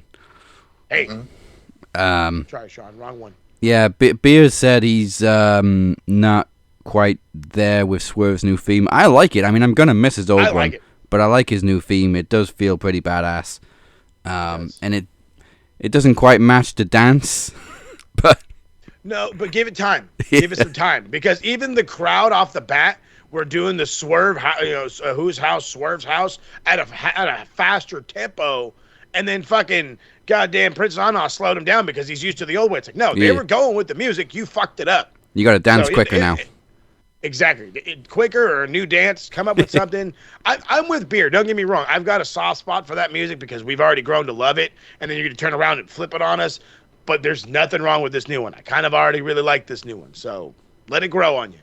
It's one of the very few times that somebody has come in with a surprise theme and I've not been like, Because like when Becky came back with the one she's got now, I keep forgetting who sings it. Oh, God, I have no idea. I don't know either. It's one of her favorite bands anyway.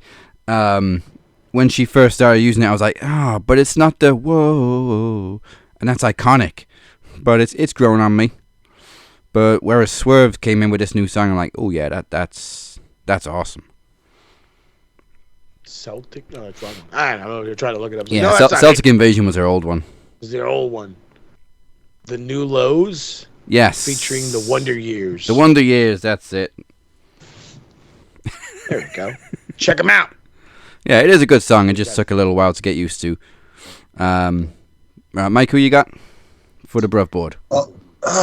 Well, first I will give 20 points to Papa Lark, actually. And yes, I'm going to put Papa Lark on the Bruv board because we were watching Dynamite last night, and then Hook came out and he goes, "Why the fuck does he have that theme song?" So just for that comment, I will put I will put Papa Lark. I will put Papa Lark on the Bruv board. 20 points for Papa Lark. Man, I really need to watch Dynamite. When he's talking shit about a theme song, you all got to pay attention. Mm-hmm. I will give 40 points each to both Gunther and Carmelo Hayes for that incredible match on Monday Night Raw. So good. I will give 20 points for Solo just because when Penta got hurt, you saw the hurt on his face. Yes. But the reason I'm also giving 20 points, some chuckle fuck in the crowd said something to him, and he goes, "You know what? Why don't you shut the fuck up? Fuck you." And you could tell him how he mouthed it. I'm like, that was great. So 20 for Solo.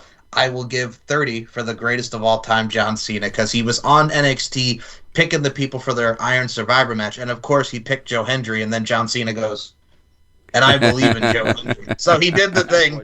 So I got to give it to John. Yeah. You know what? I picked up those exact things on Solo. He looked so bummed about Penta getting injured. You could see it on his face.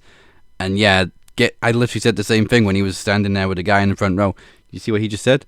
He just said, "Go fuck yourself," or "fuck you," or something like that. Yeah. Didn't he call him a piece of shit too, or something like that? I think so. Yeah, and he told him, "Why don't you shut the fuck up?" I remember the piece of shit part.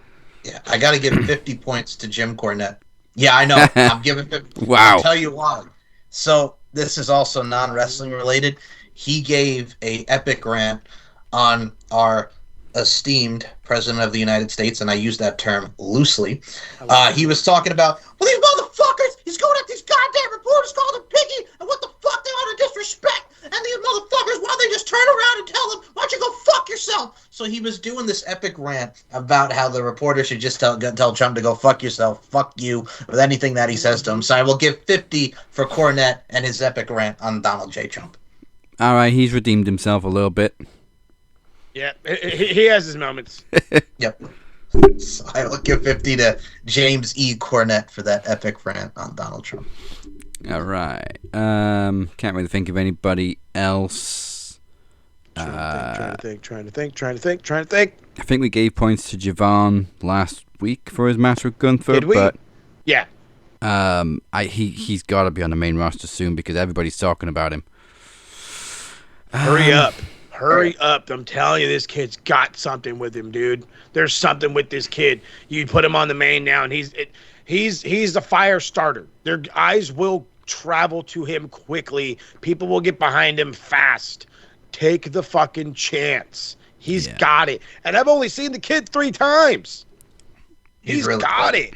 And him and Leon Slater as a tag team is just absolutely dude, the chemistry. The charisma,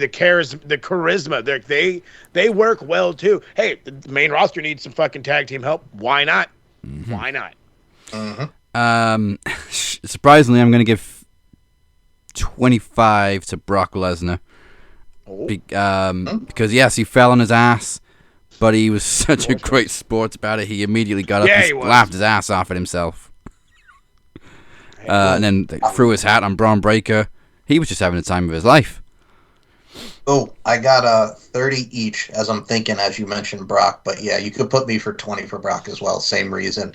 I got to give 30 each to both Tony Storm and Miss Marina Shafir, because Tony Storm called Jon Moxley, told Marina Shafir that she is Jon Moxley's cave woman daughter, which I thought was absolutely hilarious.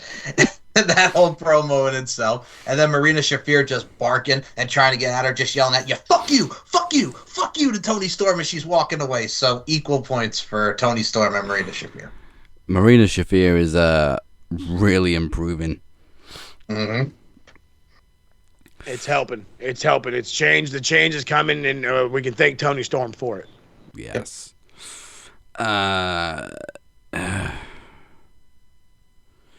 20 points. I think this might be my last one to Stevie Richards.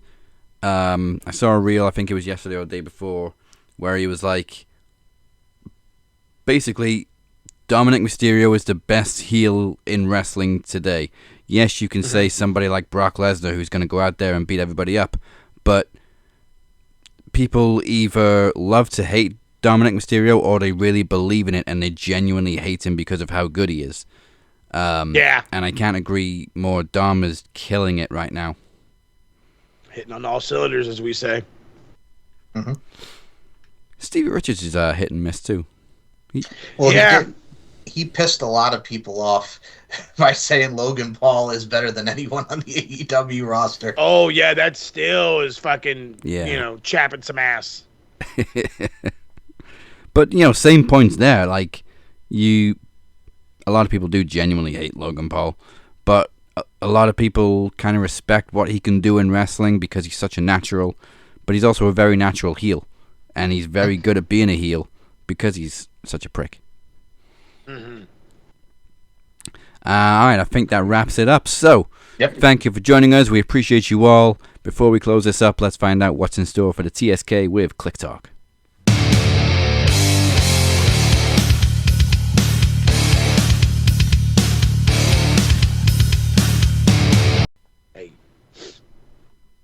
All right. So yes, as my epic rant has gone on, and as I've said, hopefully plenty enough for this thing right here next to me to all of a sudden correct its coding and work.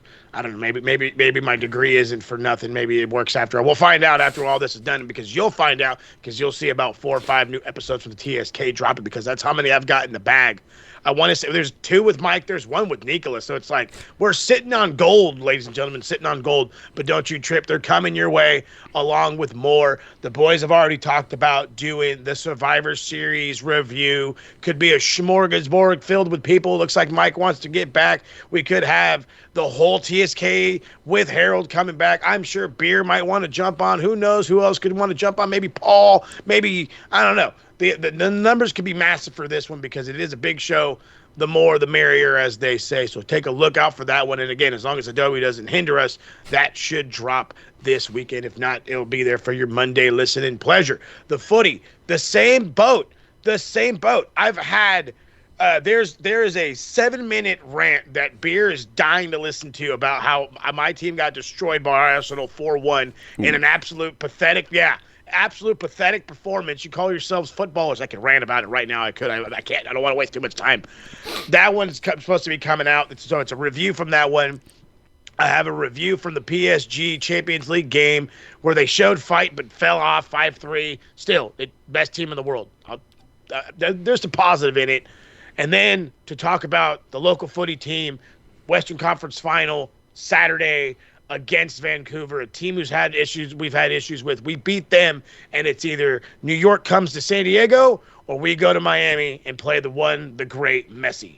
So it is. It's looking real tough in the footy world, and it's looking real tough right here on the Max Wrestling. So make sure you are following us on every platform, and start right there on the evil Twitter, Max Wrestling UK, Captain 512 SMR Podnet, Max Footy Pod. And, of course, check out the Beautifully Done websites where you can find all these links and a whole bunch more, maxwrestlingnet.movie.com. And, of course, hit the subscribe button, follow button. Start right here on the YouTube. Then head over to Facebook, Twitter, Instagram, TikTok, all the other cool platforms. Cast Bizox if you want to get crazy and fancy old school with it. Facebook is where you want to be. That's where Aftermaths goes down. That's where the voting goes down. That's where you could be a part of the Predictions Championship. You could be an EVP by just commenting. That is where you can get in the mix, known as Max Wrestling. Yeah, and before I drop the final line, Mike, hardest working man in podcasting, what you got going on? Well, first and foremost, I have a picture of a chocolate cronut ever since you said that earlier. Man, those look really good. I'll tell you what, boy, that looks really, really good. Now, okay, hold on. Let's see chocolate cronut, CRONUT, chocolate cronut. Man, those look good. I'm not going to lie.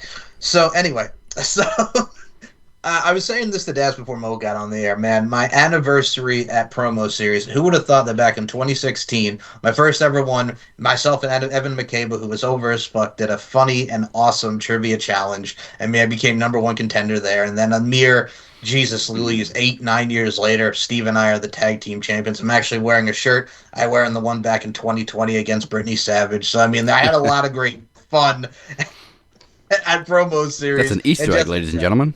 That is very much an Easter egg, yes. But go check out all those promos, man, and just check out Max as in itself. But if y'all want to follow me, it's at SM Show under MCL92 on the Twitter machine. It's SteveandMikeShow.com. It's LFCFights.com. The Instagram is Larkin_92 and MLarkinMB on the Instagram. S&M Network shows for all things YouTube. Steve and I just put out a new show where he made fun of me for wearing a backwards hat. He's like, does that make you feel like you feel cool? Dirt for dirt. I'm like, yeah. Yes. And we talked about being ashamed of his dad and the fact that he locked his keys out of his car and Steve had to pee by the side of the train tracks and someone had to keep guard. That was me. And we talked about being ashamed of his mom because she was hating on Miami Vice. So there was a lot of shame, but also fun content as well. You can check out Shooting the Breeze with Beer and I talking about all things wrestling. So we got John on there. Deep Into the Heart of Wrestling, where we actually predicted Full Gear. That was the last one that we predicted. It was Rob, Dan, and myself. Nicola sat that one out, but we will definitely have another one with Deep Into the Heart of Wrestling coming, where we're going to be watching along China versus Masahiro Chono from Japan back in 2002. Yes. Yep. We have the RWT podcast, Dan, myself, and Paul doing the damn thing. Official RWT podcast, super official, to quote Dame Drops. And we also have the Uncaged coming back in the new year. Just a lot of stuff. So subscribe to S&M Network shows and check out all the good and the latest stuff, including this fine podcast that you're listening to now with Max. So yeah. check it out. Links will be in the description. All right. Yeah. And I'm And I actually can't gonna. do my bad. I don't mean to cut you off, but I was going to say I can't do Pod Bizay because we're also on Pod Bizay with this show with Max and everything. But Pod Bizay does not have the same oomph as Cass Bizox does. So yeah, Pod Bay. Go ahead. I'm sorry. Now, I'm actually going to throw a new QR code on the screen right now. That'll take you straight to the vote page because, again, you only have 24 hours to vote on tonight's 2 promo bouts. That is it for now. We will see you next week where I may or may not be kind of rough because the night before is a Christmas celebrations, so I might be a little worse for weather. But next week is all the fallout. Don't forget to go vote for the 2 promo matches and make sure you go straight to the Facebook group right now where Cypher will be live with After Max if you're watching this live, of course. Goodbye, mwah, and good night. Bye. They would be up the beer. Dudes and Gibbs, fuck the world, yeah! I like Dragon Blood Orange. Give me a sponsorship, please. That sounds good, actually. I want a cronut, goddammit. They look yes, Cronus for the win. Good. They look so good. Oh my god.